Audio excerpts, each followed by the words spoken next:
How are you doing today? I'm doing well. Thanks for having me on. Well, thanks for talking to me. And first off, before we get started, how are you coping? How are you doing? Everything okay with you? Yeah, everything's good. We were lucky to wrap our season before this all kicked off, and just staying home, healthy and safe. Good, good. That's what I like to hear. Well, we're excited to see this new the second season start on this week. And before we talk about the second season, because I'm pretty intrigued by what you guys are going through, but I want to know why you think this show is so popular. I think we can't stop watching it. I think it's one of the most popular things on A&E. Thank you. Yeah, I think it's so popular because people have always had questions about the possibility of life after death. And seeing people go out and help people not only with their paranormal problems, but possibly documenting proof of that, I think is really intriguing to a lot of people. Yeah, and I want to know from you, like people who maybe don't watch the show or are not familiar with you even, tell us a little bit about your background. Like when did you know that you had a knack for this? I got started at a young age. In 1995, I lost my oldest brother to cancer, and in Yeah. 2004, I lost another brother to suicide. So that kind of sent me on my journey into the paranormal, and I started to look into eyewitness testimony throughout millennia and people experiencing ghosts and hauntings and possible existence of a life after death. So I went out to the field and started to reach out to medical doctors, scientists, and engineers to help me remain grounded in scientific principle and utilize that within investigating the paranormal. And that's something now that's brought me to ghost hunters. Yeah, it's pretty, I mean, I'm sorry for your losses and everything, but to try to feel comfort, or is it a comfort when people try to get in touch with their deceased, loved ones and stuff? Like, tell me a little bit about your process because I don't know. Like, I'm not sure.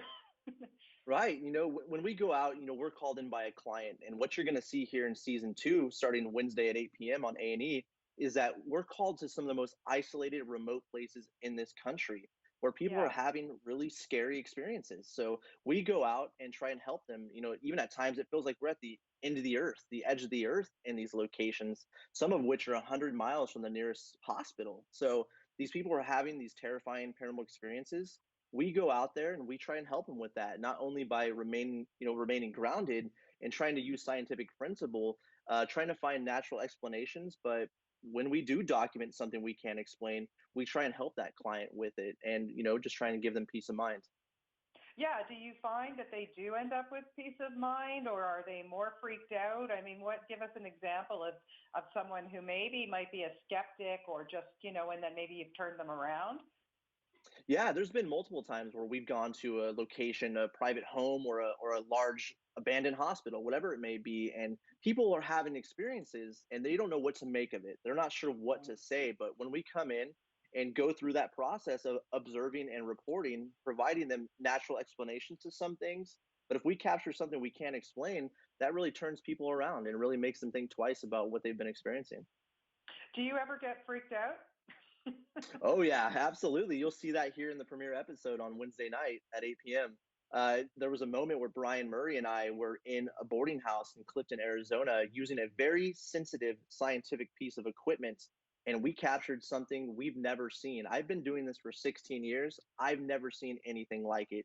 We've had scientific consultants look at it. They can't explain it, and some might say it's proof of the afterlife. But we'll let the people decide here on Wednesday. Yeah. Now, listen, how do you find people like, real legit people? Because I am sure that you must get calls or people emailing and saying, or trying to pull a hoax on you guys. Like, how do you Sure. differentiate that? We're very lucky to have A&E and Pilgrim Films that do the show, and they vet these clients, very thoroughly. Because a lot of times, like you said, people could be calling for the wrong reasons or trying to get involved for the wrong reasons. But luckily, we have a great team, a great crew that vets these people and really looks into the history and what they've been experiencing. And I'll say, season two, very intense, very scary at times, but the evidence is key, and I can't wait for everyone to see it. Yeah, no, it's very, very exciting. Like I said, just yeah, it is. I've seen it, and it's pretty unbelievable. Tell me about working with your team because you guys have a good camaraderie. How do you all kind of connect? We love working with each other. We met about a year ago, and everyone saw that relationship being built in season one. And now in season two, you see a level of comfort and a level of working with each other that wasn't there in season one. So it's Mhm. exciting. Each one of us brings something to the table, something fresh and something new. And that all just kind of molds together to create something really special. And I think everyone's going to see that in the new season. And I think that really helps our research and really helping these people that are looking for answers.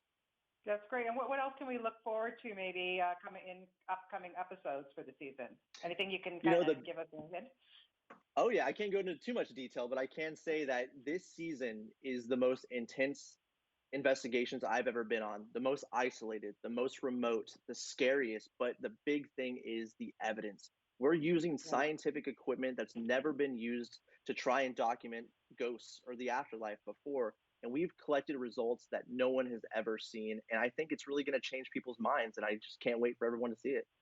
Well, very cool. Well, we look forward to this season on A&E. We get it. I'm calling you from Toronto. We get it, of course, in Canada here as well at the same time. It's very popular here. People love it. So best of luck to you, Brandon. And thank you so much for your time today. And stay safe and stay healthy. Great. Thanks for having me on. Okay. Have a great day. Thank you. Bye-bye.